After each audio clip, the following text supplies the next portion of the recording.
On the morning of December 1st, 1948, a man was found lying on a quiet beach in Australia. He was wearing a clean suit. His polished shoes were still on his feet. There were no signs of a fight, no sign that anyone had robbed him. At first, people thought he was simply asleep, but when police arrived, they discovered he was dead. That alone was strange, but what happened next made this one of the world's greatest unsolved mysteries. Nobody knew who he was, nobody knew how he died, and hidden inside one of his pockets, police found two mysterious words: Tamam Shud. Those two words would confuse investigators for decades. This is the mystery of the Somerton Man. The night before, several people noticed the man sitting alone on Somerton Beach. He looked calm. He was leaning against the seawall. One witness saw him raise his right arm for just a moment, then his arm slowly fell back down. The witness thought nothing of it. He believed the man was simply resting after a long day.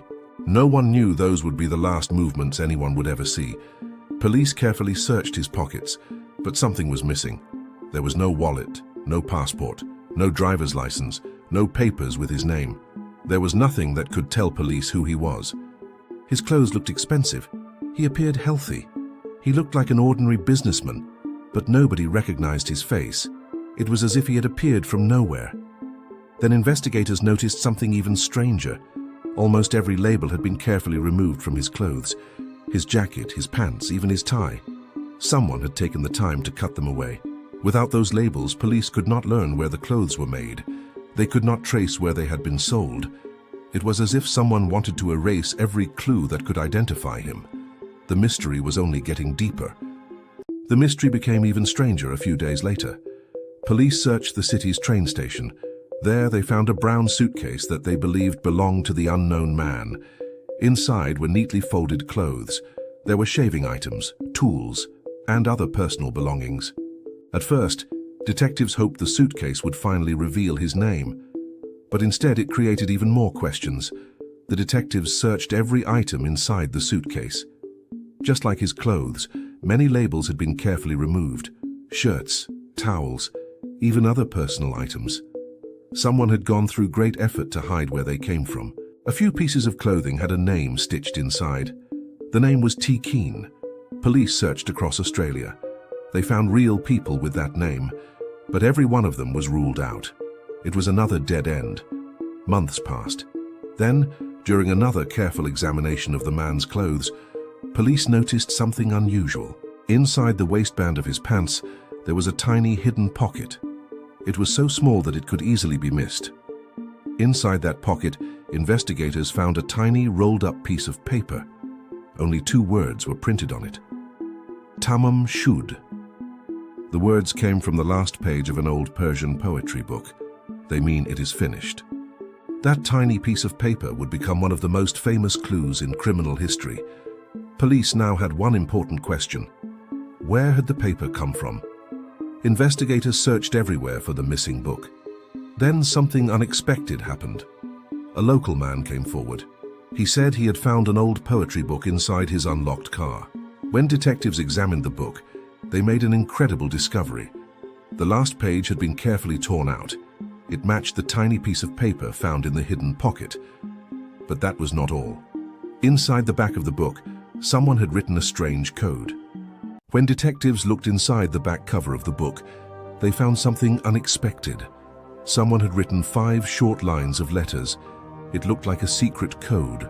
No words, no sentences, just random letters.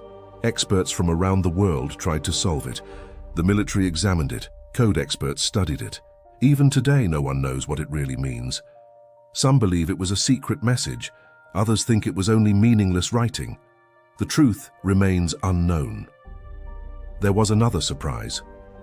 Next to the strange code, police found a telephone number. The number belonged to a young nurse who lived nearby. Detectives immediately went to speak with her. When she saw the dead man's face, she looked shocked, but she said she had never seen him before. She could not explain why her phone number was inside the book. Her answer only made the mystery even deeper. As the years passed, people began creating theories. Some believed the unknown man was a Cold War spy. His missing identity, the removed clothing labels, the hidden pocket, the secret code. Everything seemed to fit an espionage story, but investigators never found proof. No government claimed him. No secret documents were discovered. The spy theory remains only a theory. News of the case spread across the world. Newspapers printed the man's photograph. Police asked people everywhere if they recognized him. Thousands of tips arrived. None solved the mystery. Years passed, then decades. Still, nobody could say who the Somerton Man really was. His name, his life, and his final moments remained a complete mystery. For years, police never gave up. They compared the man's fingerprints, they searched missing person records, they checked military files. They even contacted other countries. Every search ended the same way. No match. It was as if the man had never existed. How could someone live an entire life without leaving behind a single clear record? Many years later, science had changed. Investigators believed modern technology might finally solve the mystery. Scientists carefully studied the man's hair, his old photographs, and preserved evidence from the original investigation. For the first time, there was new hope.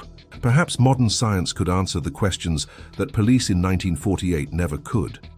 After decades of investigation, researchers announced something surprising. Using DNA and family history records, they believed they had finally found the man's identity. They suggested his name may have been Carl Charles Webb. It was an important breakthrough, but not everyone agreed. Some experts believed more evidence was still needed. Others accepted the discovery. Even today, some questions remain unanswered. Finding a possible name did not explain why he died, who he was meeting, or why the strange note and secret code were connected to him. Today, the Somerton Man is no longer just a mystery about one unknown person. It is a story about unanswered questions. A hidden pocket, a tiny piece of paper, a missing page, a secret code, and a man whose life became one of history's greatest mysteries. Some people believe the case has finally been solved. Others believe the biggest secrets are still waiting to be discovered. Perhaps the truth disappeared with the man himself. Even after all these years, people still argue about what really happened. Some believe he was a Cold War spy. Others think he was living a secret life under a false identity. Some believe he took his own life. Others think he was poisoned. But every theory has the same problem. None of them explains every clue. The missing labels, the hidden pocket, the tiny note, the secret code. Every answer creates another question. Many mysteries slowly disappear from people's memories. This one never did, because it feels impossible. A man appears on a beach, no name, no family, no clear cause of death. One tiny piece of paper, one mysterious code, and a story that still refuses to end. That is why even today, people around the world continue searching for answers. More than 70 years have passed, yet the Somerton Man continues to puzzle the world. Perhaps his real name has finally been found. Perhaps it has not. But one thing is certain. His story is far from ordinary.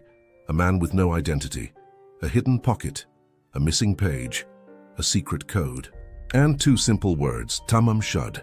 It is finished. But for the world, the mystery never truly ended.